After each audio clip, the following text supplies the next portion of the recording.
All right, first up today, we've got Jared McIsaac. If you'd like to ask a question, please type the word question in the chat and I'll acknowledge you in order. Please be sure to unmute yourself when it's your turn. By request, we'll start with Elaine Shercliffe from Full Press Hockey. Hi, I just really wanted to quickly talk to you about what it was like to finally get back on the ice. You thought you were going to play on Friday and then you didn't, and then you finally got to play tonight. Yeah, obviously really exciting. It's been a long journey the past 2 years with both shoulders being reconstructed and having surgery on them. So just really thankful for everything that Detroit's done for me, down here in Grand Rapids as well. Just really exciting to get back on the ice and play and play the game that all of us love. So really exciting. And then how did you kind of stay ready during that time? It's like it's a mental workout essentially to be ready for when it's time to go. Yeah, no, the coaches in Detroit's development staff did a really good job of putting a plan together on and off the ice to make sure that I was ready, whenever my return was. And, thankful, like I said, for those guys that did that for me. And then, just trying to stay mentally checked in. It's not easy going through that, being out that long, but, I just try to stay active, and being around the team was a lot of help as well. Next question, Jamal Spencer, WZZM. Did the debut live up to your expectations? What were you expecting in terms of getting to know those teammates out on the ice and the speed of the AHL, and did everything go to your expectations? Yeah, I think so. No, I just wanted to get my feet wet tonight and get a feel for it. I knew I wasn't going to be perfect out there. Just try to keep the game simple as much as possible, and defend well and play tight defensively, quick plays. The guys did a good job of giving me a lot of options tonight, going back for pucks and talking to me. So in that regard, it was nice to have those options, and just a lot of fun. Glad to be back. Next up, Patrick Williams from Elite Prospects. Jared, first part is what was the rehab process like coming back after the surgery, and then what are the challenges of going through that and then trying to jump into the season at this stage when everybody's been playing for several months now? Yeah, no, I had surgery, I believe it was October 29th in Detroit. About a week and a half, 2 weeks after, we started, light rehab, just range of motion stuff, and focused on the lower body as much as we could. Lots of conditioning, and then just progressively amped it up. Really, like I said, a lot of lower body stuff. About a month and a half, 2 months in, I got back on the ice, just light, stick handling, skating, cardio, and then here we are now. So, but I think the biggest challenge was just mentally trying to stay as positive as possible. This go around was a lot tougher than last year for sure. Just back-to-back years, having one shoulder done and then coming back and having the other one done. Thankful for my family and the guys here that helped a lot, being around the team. And it was tough, but I'm glad I'd do it all over again to make sure that both of them are good. So yeah. And then was there anything different the second time, kind of knowing what you had been through the first time? I mean, in that regard, it was a little bit easier, the rehab stuff. Knowing what I was going to be going through, as far as that goes. Russ and Pete in Detroit, their staff did a great job of rehabbing me for the first 2.5 months, I believe, and then Josh and Anthony down here did a great job.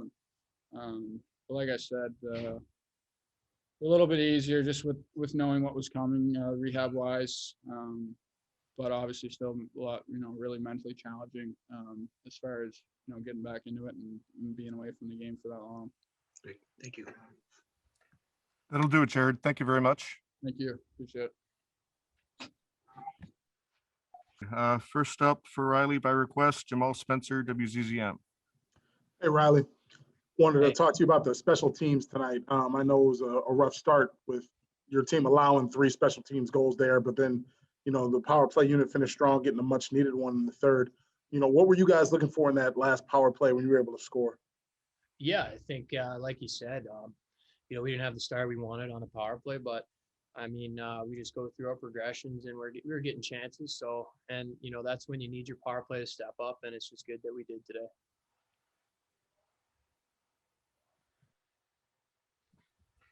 Next question, Elaine Shercliffe from Full Press Hockey. Along with the power play, you're all over the place, like in a really good way on the power play.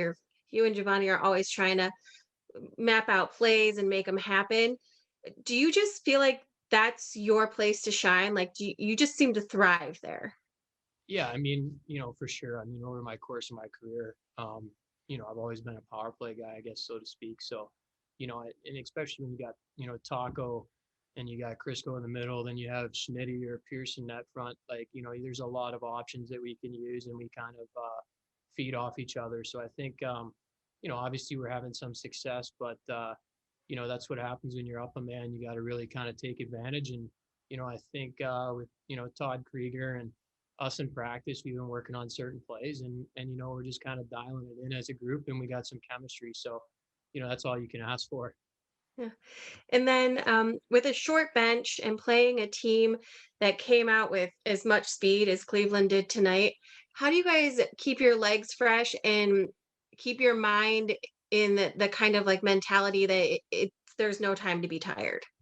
Yeah, exactly. I think, obviously everybody knows our schedule here with COVID is kind of, it's kind of different, and, it's kind of affecting all of us in different ways. I think, obviously we didn't have the start that we wanted, but we also knew Cleveland was coming off a 4 or 5 hour bus ride that we also do go into their building. So, it's one of those things this year, you kind of have to deal with it, but it kind of worked out in our favor tonight because we kind of took over in the third, and, if it was bus legs or what, but, with the state of the league and kind of what they're doing to us, that's kind of, you kind of got to take advantage of it when you're at home and hope to get the win on the road. Next question, Larry Figursky, Wood TV8. Hey, Riley, obviously you'll get it, that same team. They showed why they've been rolling so well with 6 straight wins in the power play. They won't have the bus legs tomorrow. Just your thoughts on the rematch and, the way the schedule's been this year, playing these teams back-to-back games like this. Yeah, I think, they're a good group over there. They got good coaches, and they're going to come ready to play tomorrow. I mean, no doubt about it. And we got to bring that same intensity and match your intensity at the start of the game. And, when you play at home, you got to take advantage. And, it's kind of a little stretch here where we could try to pick up some points. And I think tomorrow, like you said, I mean, they're gonna come guns blazes, and they're gonna try and win the game. And, that's hockey. We're gonna try and jump on them early and see what happens tomorrow. Obviously, you've been, as advertised, Riley, 16 points in 19 games here. The way you've been putting the puck in are you still holding out hope that you'll get a chance to go play in Detroit with the Wings this year? Yeah, I mean, that's my dream. I mean, I'm not stopping that dream. It's not my job to call people up. It's my job right now to give 100% wherever I'm at. Obviously in the past in my career, I've proved that I can be dominant at this league. I'm confident in myself that I know I can play in the NHL, and, I'm just taking it day by day. And as soon as I get that chance, it's going to happen for me. I just got to stay positive and, control what I can control. I think that's really helped me this year. In past years, I've tried to take this new approach that, I'm just going to control what I can control. And tomorrow I got to come to the rink at 8 to 9, test for COVID for the, 1,000th time. And, come tomorrow, come ready to play. And, whatever happens, happens. I mean, that's kind of out of my control, and nothing I can do about it. Thanks, Riley. Thank you, guys.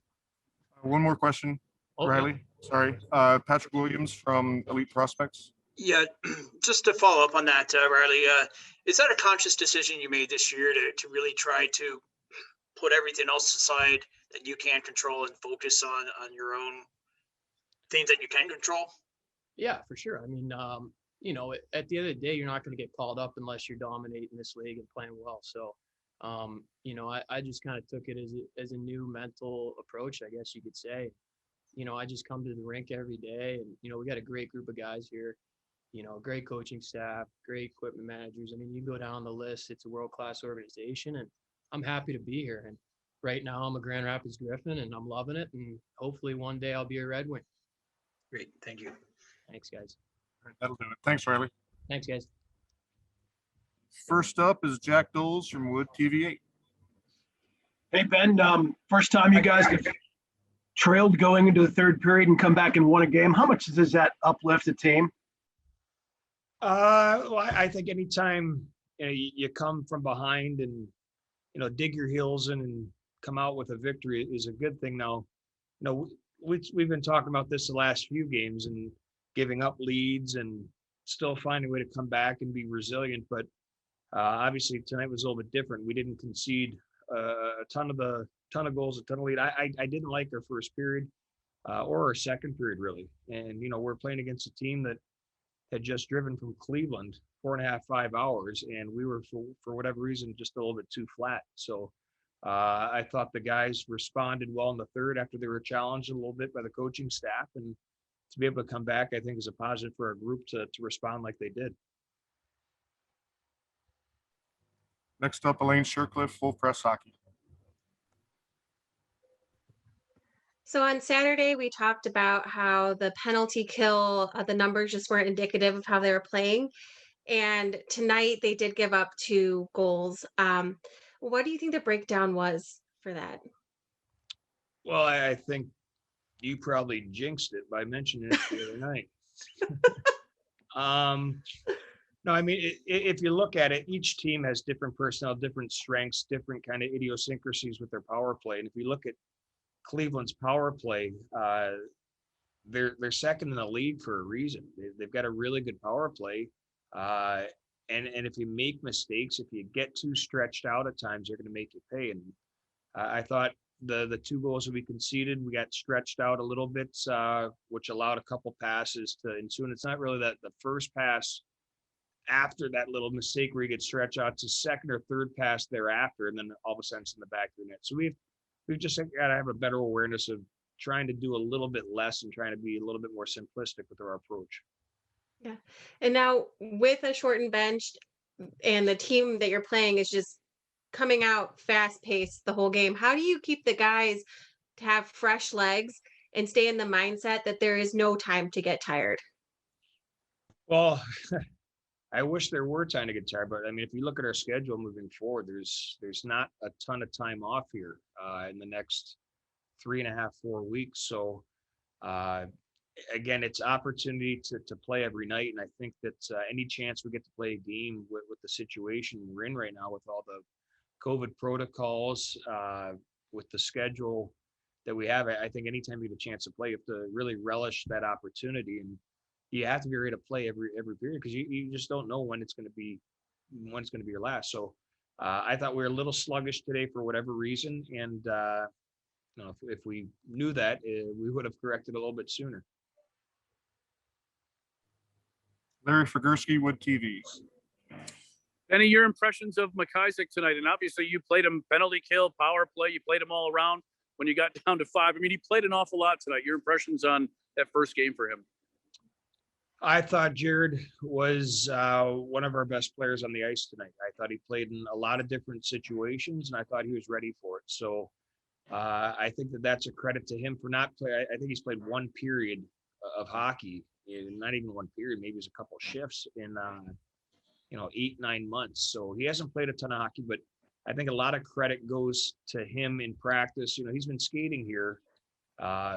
He's been killing penalties in practice. He's been using the power play in practice when we work on the PK. So again, being ready to play when he was ready and healthy to come back, I thought he was really prepared, conditioned, and I think a lot of credit goes not only to him, but the strength and conditioning staff, Marcus Kinney and his group there and Josh Chapman, our trainer, and Anthony Plaza, that have done all the legwork behind the scenes. And it's been a grind for him to get back. And I just know he's looking forward to playing games instead of getting bagged and lifting and kind of isolated on his own kind of program. He's kind of being reassimilated into the group the team and practicing and always playing games. So again, great job on him and great performance tonight. Just got to make sure we follow it up tomorrow. Yeah, one last question about tomorrow. Obviously, I'm sure you told the boys they're not going to have their 4-hour bus legs tomorrow. I mean, they were good tonight, Cleveland was. You can see why they won 6 in a row, but I'm assuming you expect them to have a lot more jump tomorrow.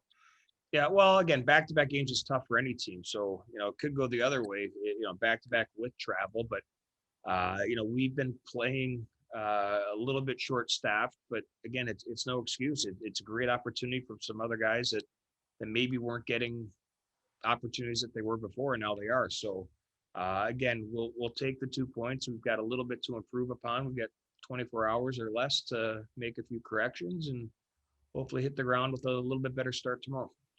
Thanks, Ben. Sure. That's all for tonight, Ben. Thank you very much. All right. See you, Randy. Thanks. See you, everybody.